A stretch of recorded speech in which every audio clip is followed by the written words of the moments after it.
I think for home cooking, I do a lot of my cooking in one cast iron pan. Like, I don't want to wash that many dishes. It's just a fact. My name is Isabelle. I'm an executive chef. I love what I do. I focus mostly on sourcing sustainable, organic, local food. I've always been somebody who has been connected to my food. My parents came from families of farmers, and we grew some of our own food, just had a little home hobby garden, and my mom cooked. She was not America's Next Top Chef. We were a sweet little family of four, but we ate home cooked food every day. And so I never grew up having like school lunch. Nobody ever wanted to trade my sliced apples for a fruit roll up. I got into food in my late teens, and I very quickly realized how removed people were from their food. So I think that really piqued my interest. And I had the opportunity to work in fine dining at the start of my career. So I really enjoy like the discipline and the thoughtfulness and the care that goes into these ingredients that people will pay a lot of money for. And I mean, just seeing the way they were handled was like handling cash or, precious gemstones or something like that. And so I thought that that was so cool, and such a privilege to work with those ingredients and plate them up, and that people would actually pay to do that. And it just really evolved from there. So I always start with the quality of the primary ingredients. I look for the people and the relationships involved in that process of that food. And I take my time to source things, with that being a non-negotiable value that's just baked into the menu. If it's not ethical, sustainable, then we move on. I shop the markets. So one of the things that I do that helps inform my process is watch what people are buying. I'm constantly asking people what they're looking for. And because I really think that people know.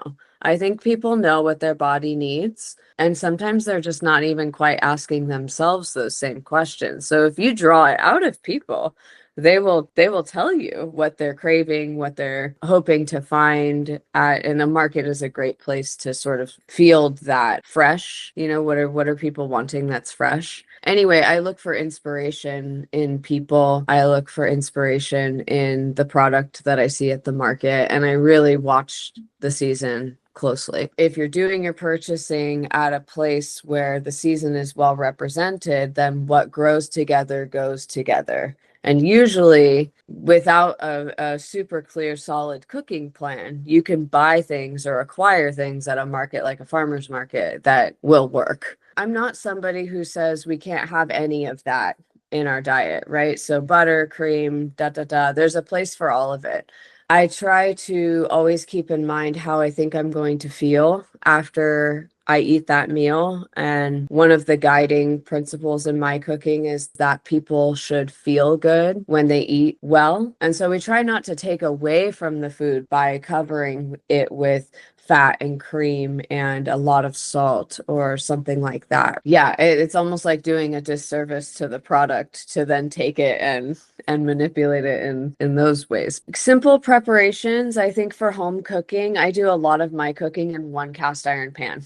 Like, I don't want to wash that many dishes. It's just a fact. So keeping simplicity at the forefront of the preparation is something that I really value. I think that when you have those ingredients that are fresh and seasonal and all of that, they're packed with so much more flavor that sometimes if we have a purchasing habit that inspires that kind of eating, our palate knows too that we don't need to add too much to it. Like, a person just can't eat an entire pound of bacon. Nobody actually wants to do that. It's like after slice two, you're just kind of done with bacon. And it's kind of like one habit that inspires another, that inspires another, that inspires another.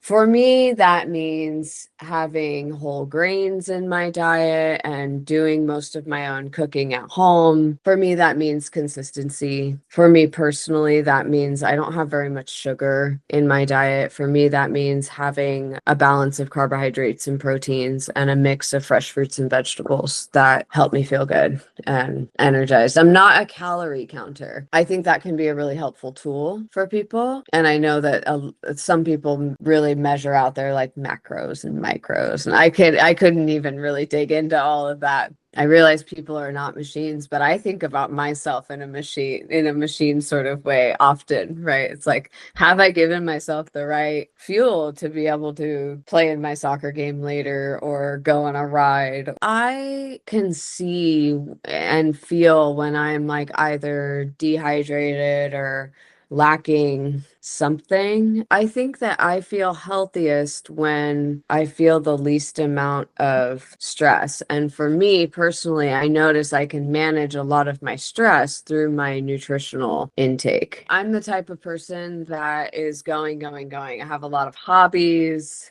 I work really hard. And so ironically, food is something that like I can be like, oh man, I'm beyond the point. I need to eat. And I will wait and wait and wait to eat something of quality and of substance rather than just eat whatever is around because I need to eat. The other things that help me feel balanced are more in check because I'm eating right. If I don't eat right, I don't sleep well. If I don't eat right, then I don't move as well as I want to. If I don't eat right, then I'm not thinking and problem solving and as nimble in my mind as I need to be. If I don't eat well, basically the quality of everything else just kind of drops off. For me, feeling healthy really does start with food. I think food and life is meant to be enjoyed. It is meant to be shared. At home, I just make sure I have the right stuff on hand. It's also important for me as a chef and someone who's really passionate about food to have a killer pantry. I have a really great pantry, spices, different oils, finishing oils, cooking oils, vinegars. One food, desert island.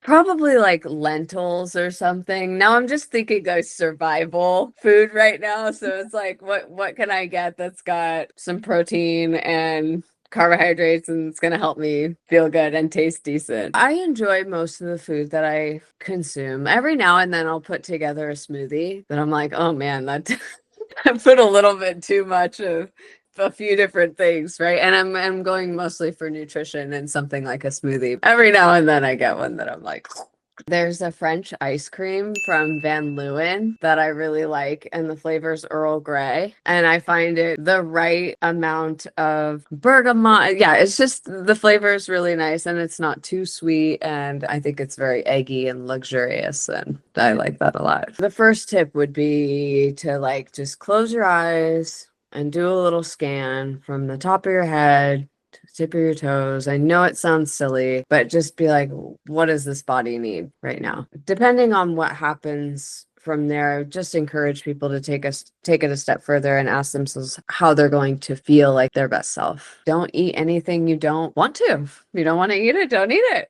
The third thing would be to shop at your local farmer's market. The fourth thing would be to not overthink it too much and to keep it simple. Focus on the whole ingredients that you have. Yeah, and stay curious about it. I think that food can be intimidating to a lot of people. And as somebody who's a chef, it's like there are endless right ways to cook and you can mess it up too, but you can never mess it up so badly that you shouldn't try. And try spices. Try applying flavor to food, spices, chilies, vinegars. There's lots of ways to keep your food exciting. Giving yourself like permission to have fun with it, to not be so prescriptive, to get away from thinking about the numbers too much and make sure that you're enjoying the effort that you're putting in.